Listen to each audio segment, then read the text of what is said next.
सर्व 10वी आणि 12वीच्या विद्यार्थ्यांना खुशखबर म्हणून हा व्हिडिओ. आता तुम्हाला सनद आणि गुणपत्रक सोबतच भेटणार आहे. म्हणजे एकाच कागदावर हे दोन्ही वस्तू असणार आहे. म्हणजे हे सर्टिफिकेटचाही काम करणार आहे. म्हणून असा परिपत्रक भी आलेला आहे. हे परिपत्रक तुम्ही बघू शकतात. या परिपत्रकात त्यांनी सांगितलेलं आहे की गुणपत्र आणि सर्टिफिकेट सोबतच भेटणार आहे आणि त्याच्यात फोटोसुद्धा तुमची असणार आहे.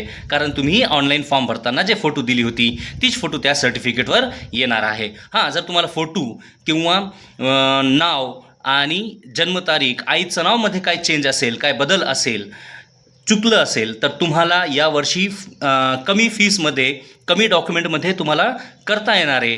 परंतु जर 1 वर्ष झालं तर तुम्हाला EO साहेबांची सिग्नेचर लागते, त्यांचं लेटर हेड लागतो, शाळेचं लेटर हेड लागतो आणि खूप कुटाणे लागतात.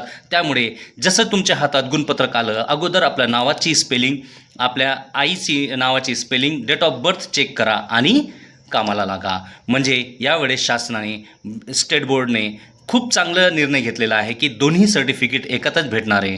म्हणून नंतर टेन्शन घेऊ नका की आमची सनद कधी येणार आहे. हीच सनद आणि हीच तुमचा मार्क मेमो असणार आहे. म्हणून असंच काही नवीन इन्फॉर्मेशनसाठी मला फॉलो करत राहा आणि माझे व्हिडिओ बघत राहा. जय हिंद, जय महाराष्ट्र.